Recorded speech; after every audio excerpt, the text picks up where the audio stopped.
Evo me, idem na Davidov toranj. Kažu da je odavde najljepši pogled na cijeli Jerusalim. To ćemo da vidimo.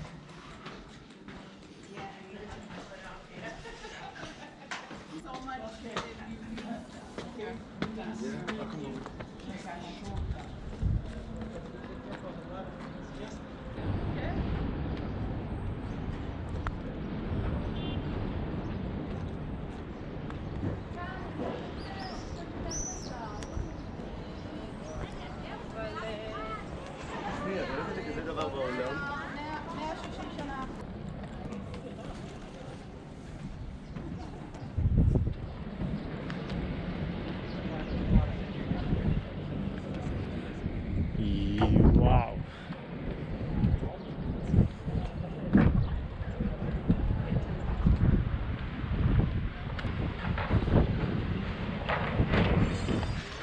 Davidov toranj je mjesto odakle se pruža najbolji pogled na sva najvažnija mjesta u Jerusalimu. Iza mene ovamo što se vidi siva kupola sa zlatnim krstom na vrhu je u stvari crkva Hristovog vaskrsenja i crkva Hristovog groba. Sa desne strane ovo brdo je Maslinova gora, ispod koje se nalazi jevrejsko groblje, a malo lijevo od Maslinove gore, to jest ovo ispod, je brdo Hram na kome se nalazio čuveni Solomonov hram koji je bio razrušen i ponovo sagrađen i ponovo razrušen i od njega je ostao samo zapadni zid i predstavlja mjesto odakle se Jevreji mole da bude obnovljen treći hram i prema onome što je zapisano jeste da će da bude obnovljen i treći Solomonov hram i to vrlo uskoro. Međutim, danas se baš na platovu tog brda Hrama gdje se nalazio Solomonov hram upravo nalazi ova zlatna kupola koja je dio kompleksa džamije Al-Aksa i predstavlja jedno od najvažnijih mjesta u islamu. Kakvi će događaji da uslijede i šta će da se desi, vidjet ćemo u narednom periodu i narednim vremenima. Pogled je zaista odličan i vrijedi ovo što sam platio 40 šekela. To je otprilike 20 maraka ili 10 evra. Ako dođete u Jerusalim, sa ovog mjesta definitivno je pogled odličan i možete da vidite sve ono što je najznačajnije za državu Izrael.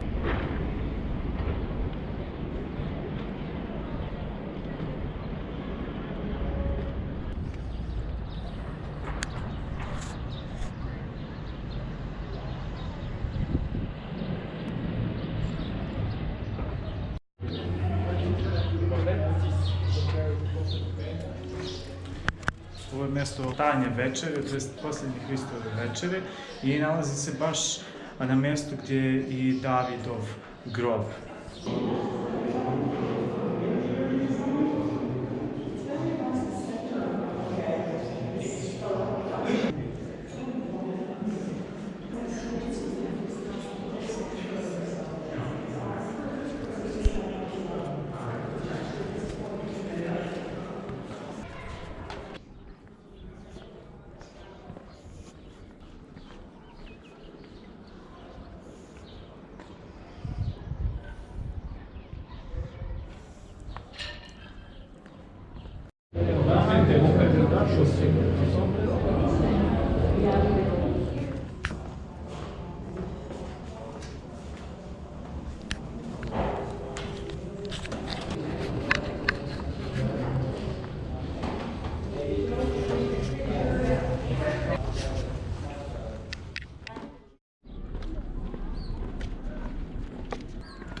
I odavde se bolje vidi Maslinova gora o kojoj sam govorio malo čas. Išao sam juče gore i htio sam da nađem mjesto na kom sam bio prošli put kada sam išao sa grupom prije 3 mjeseca, ali nisam našao to mjesto. U stvari kasnije kad sam se vratio shvatio sam gdje se to mjesto nalazi.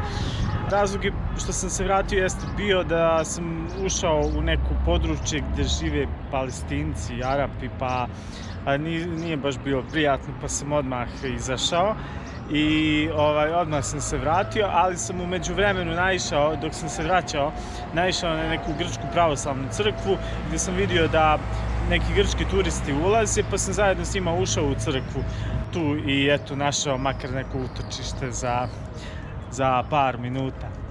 A sad idem dole da siđem. Praktično nalazim se na jugoistočnom izlazu ili ulazu u stari grad Jerusalim. Postoji nekoliko ulaza u Jerusalim. Malo prije sam bio na Cion ulazu.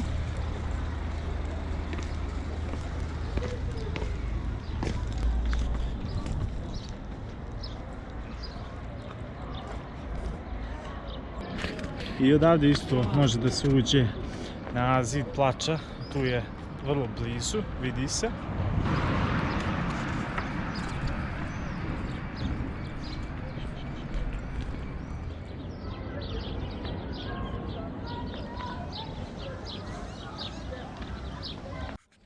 Ovdje u blizini nalazi se Davidov grad. Ja nisam silazio dole, nisam išao da vidim šta ima, to je jedno veliko, ogromno arheološko nalazište i trebalo bi dosta vremena da se obiđe. Ovdje sam malo čas bio, a ovdje, kao što sam rekao, je Maslinova gora. Idem sada tamo, nadam se da mogu do tamo doći pješke. Da, ima staza duž puta.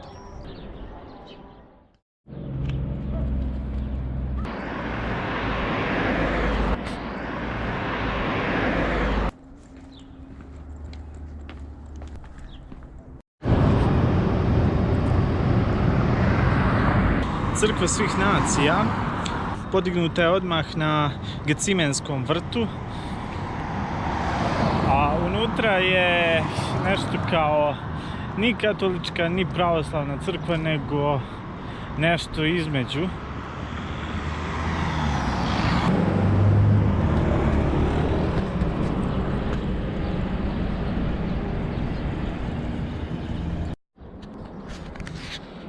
Došao sam do mjesta gdje je ruski manastir, međutim on je u ovo vrijeme bio zatvoren, tačnije otvoren je samo utorkom i sredom i tu u određeno doba, vjerovatno samo za neke grupe. Ali nema veze. Idem sada, pošto sam ovdje blizu, ovo što sam rekao, ono jevrejsko groblje, pošto sam ovdje jako blizu Maslinove gore, to jest već sam na jednom dijelu se ispeo skoro do vrha.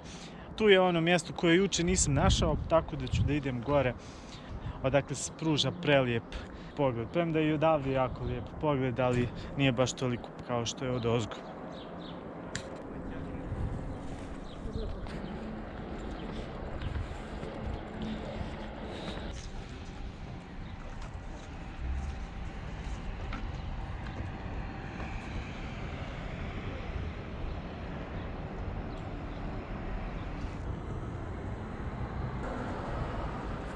Ovo je mjesto na koje sam jučer htio da dođem, odakle se može vidjeti jako lijep pogled na praktično cijeli stari grad.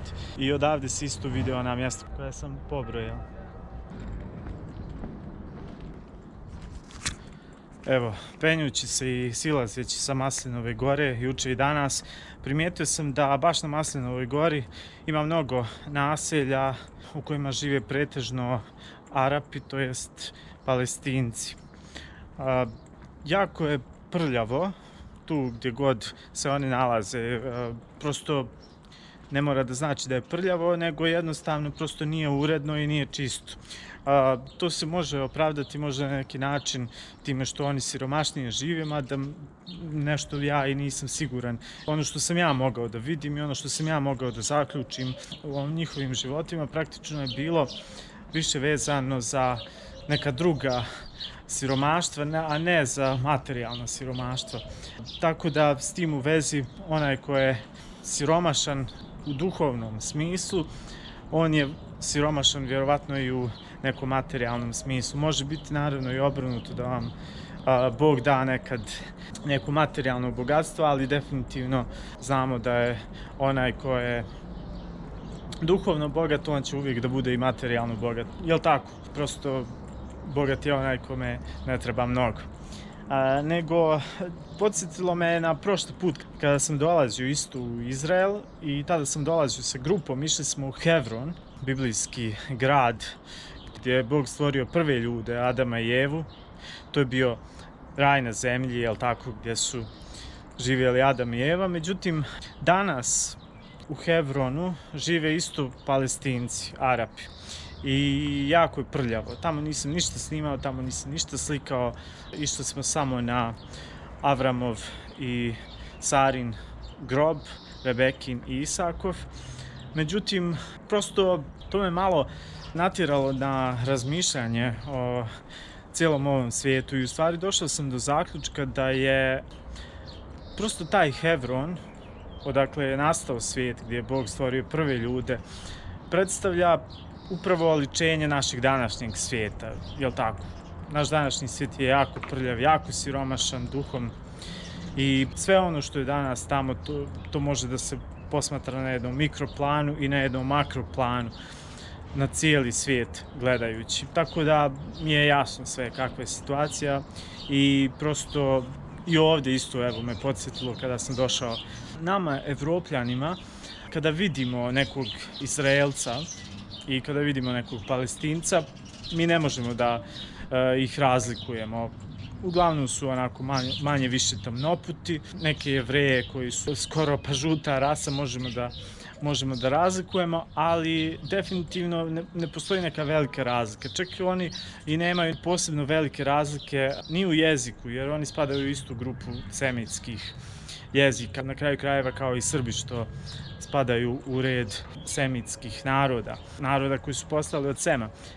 Tako da želim da kažem to, da ne možete da vidite neku razliku, ali definitivno kada odete u neku četvrt gdje žive Jevreji i definitivno kada odete u neku četvrt gdje žive mahom Palestinci, uvijek ćete da vidite veoma veliku razliku. Ne samo u tome što ovi možda žive lakše, ovi možda žive Jevreji možda žive lagodnije ili ne znam bogatije. Ne, ja bih rekao to je više razlog što ovi jedni žive više bogati duhom, a ovi drugi praktično siromašni duhom i svim ostalim.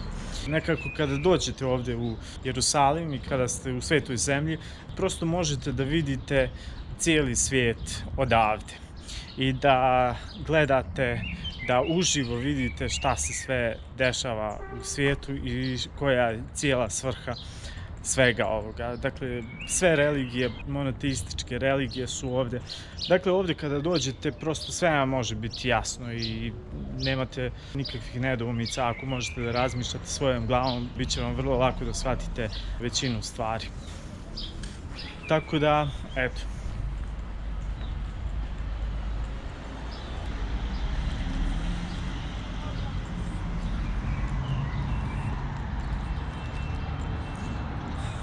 Već se približava kraj dana i evo već je sunce još malo na izmaku. Većina ovih mjesta koje mogu da se posjete je već zatvorena. Evo ovdje je Gecimanski vrt koji sam malo čas prošao.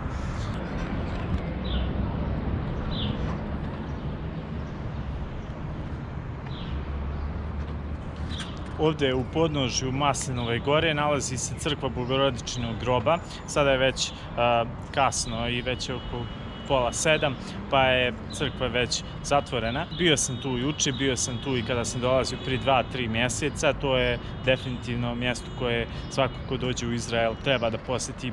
Preko puta se nalazi Gecimanski vrt i crkva svih nacija. A sada idem na zid plača. Ući ću sa jugoistočne strane starog grada